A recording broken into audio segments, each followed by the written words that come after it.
The median savings for Americans under 35 is $3,200. Now, I'm using the median and not the average because averages can be easily thrown off by a handful of people, let's say billionaires. I'm looking at you, Ryan. Now, if we change the age group to Americans between 55 and 65, that savings goes from $3,200 to $6,400. And how does a 25-year-old dummy like me have $100,000 saved up?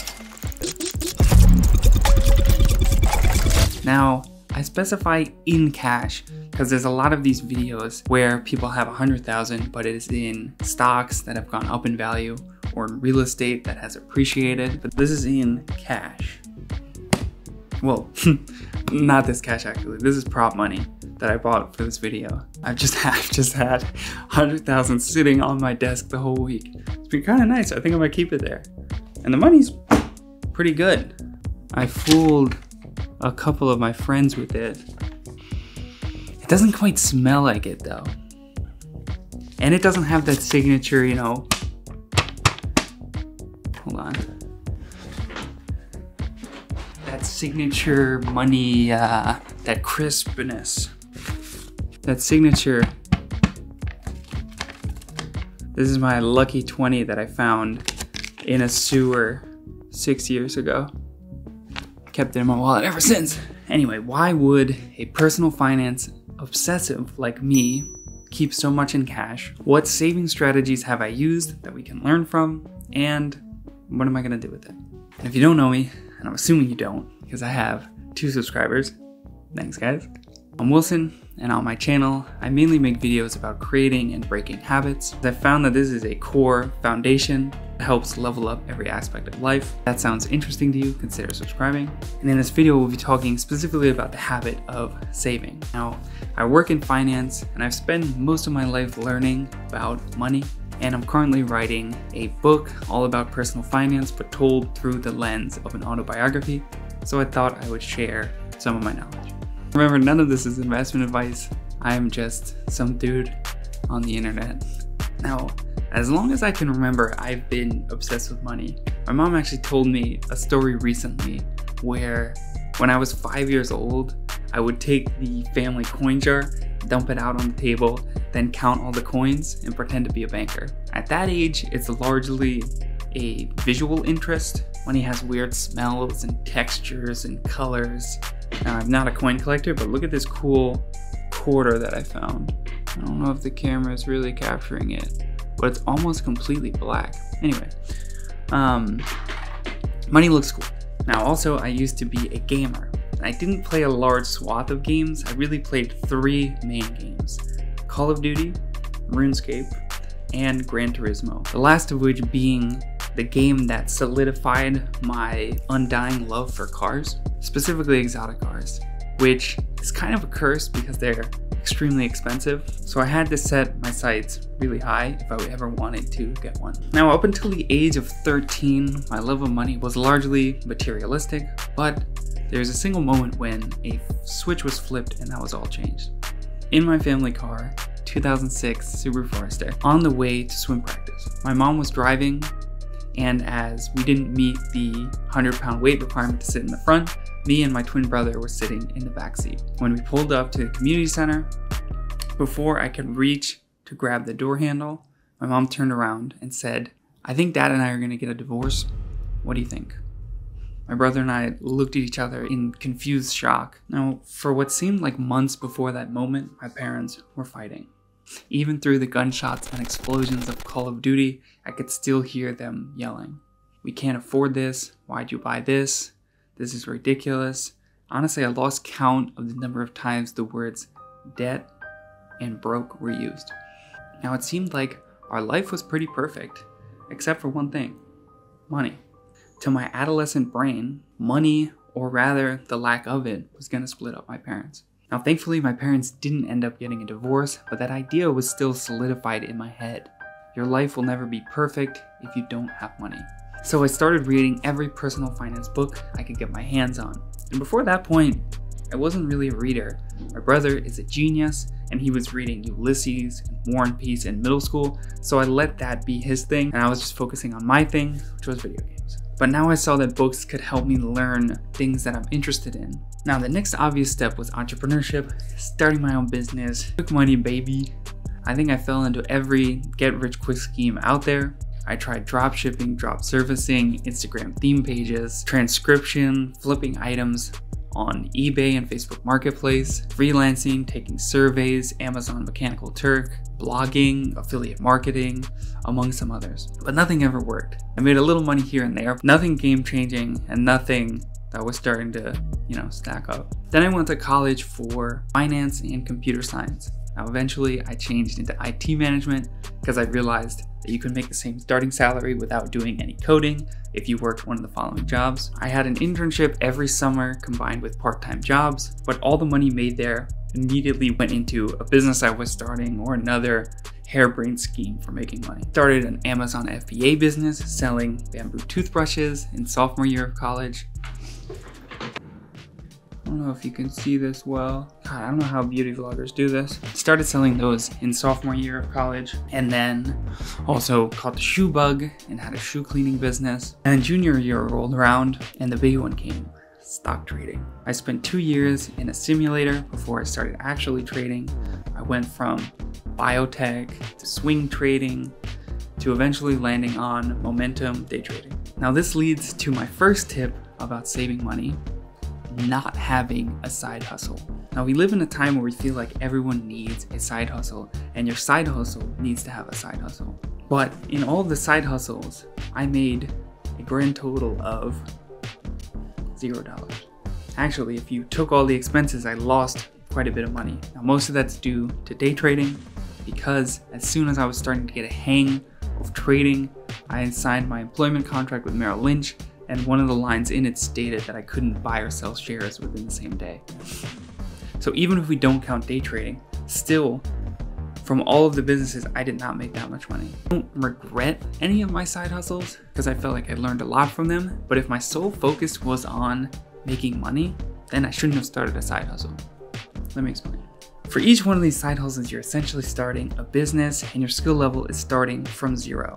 Let's take dropshipping for example. No matter how easy the gurus make it seem, it is not easy. You need to have a plethora of skills, whether it be marketing, sales, copywriting, data analytics, web design, customer service, and all these skills will take years to learn, working 10 hours a day, and that doesn't even guarantee that you make any money. Now, if you took that same amount of time and plunged it into a skill set or career that you already have by taking extra hours, learning more to get certificates, continuing education, taking on more responsibility, you're starting from solid ground and growing on top of it, so you'll make much more money as opposed to starting from 0 and having to level up from 0. Now, there are 2 scenarios where side hustles make sense. The first one being if you're young and you don't have a skill set or a career mapped out, then it can be a good way to find what you like and what you don't like. And the second one being if you're trying to change careers, then side hustles can be used to validate ideas. And if your side hustle income starts to match your normal income, then a potential career switch could be made. Now I can already hear the commenters saying don't have a side hustle, but you have a YouTube channel. You're not wrong. This is part of the career switch. Also, I think making these videos are fun. But generally, if your sole goal is making more money, your time is probably better spent on the skill set you currently have than developing a brand new skill set.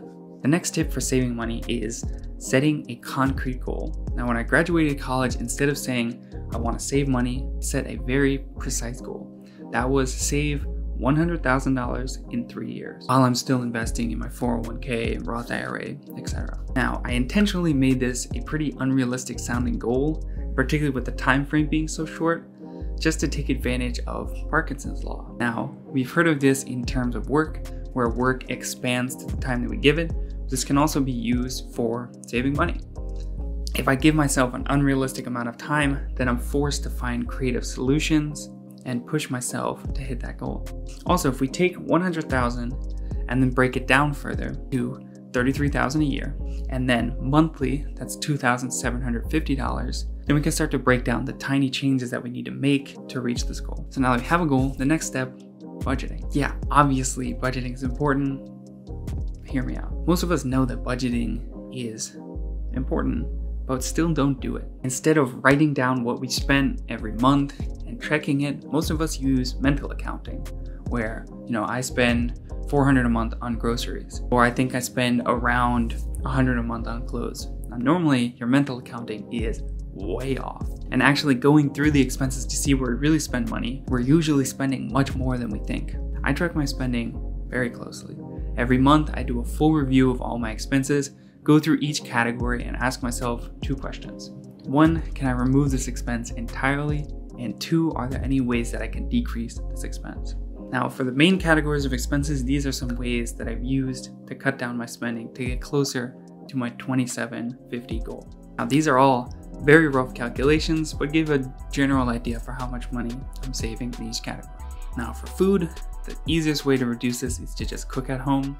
Now, my cooking is pretty shit. I'm trying to level it up, but it's still not there yet. But this saves me at least $300 a month, particularly living in New York City, where you can go out and eat every night at a different place with absolutely no trouble. Now, I do eat out sometimes, but I try to keep the price very low, and I never use delivery services because that's just a complete waste of money. Now, for housing, I live with roommates. This easily saves me $500 to $1,000 a month.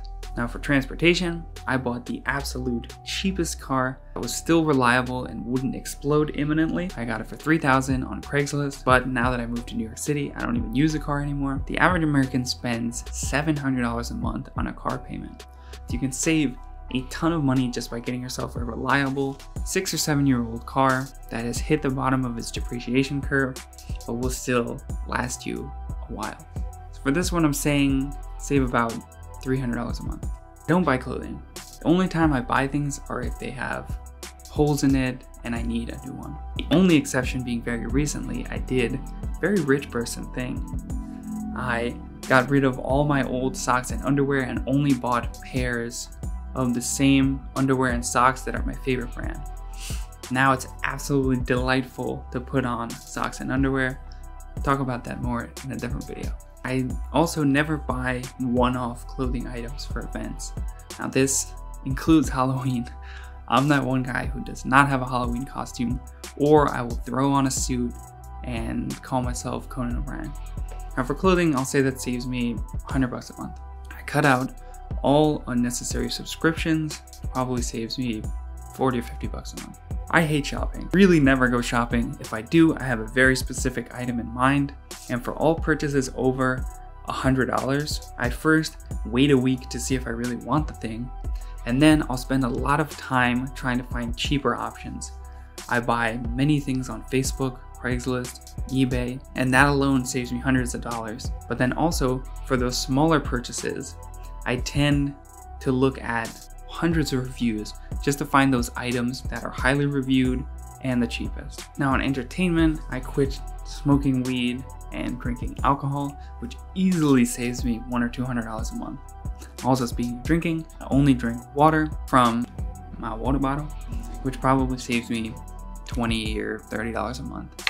That may sound insignificant, but it's all these little tiny changes that compound to be much more. Now also for all my purchases, I use a credit card, and about once every 6 months I apply for a new credit card to get those welcome bonuses. This easily makes me around $1,000 a year.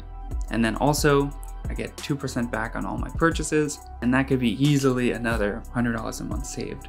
Now when it comes to credit cards, I feel like I just have to put this disclaimer that I never carry a balance over. You can only use credit cards if you understand how they work and can use them properly. Now, this is some rough math, but those changes that we made easily could save $1,500 or $2,000 a month. Now, the rest of that difference from the $1,500 to $2,000 is made up by this last tip. Immediately, every time I get paid, I automatically send a portion to savings and investing. And since I never see the money hit my account, I can't even miss it. It's really hard once it actually hits your account to say, okay, I'm gonna send this $500 or $1,000 to savings. Just detaching it and having it done automatically helps me tons. And then also, every time my pay increases, I increase the amount that I'm sending straight into savings or investing in direct proportion to it, so that I'm never falling into lifestyle inflation where when our pay increases, our expenses increase right in line with it. Okay, so by doing those tactics, been able to save about $27.50 a month. So now that I've got this bad boy, what am I going to do with it?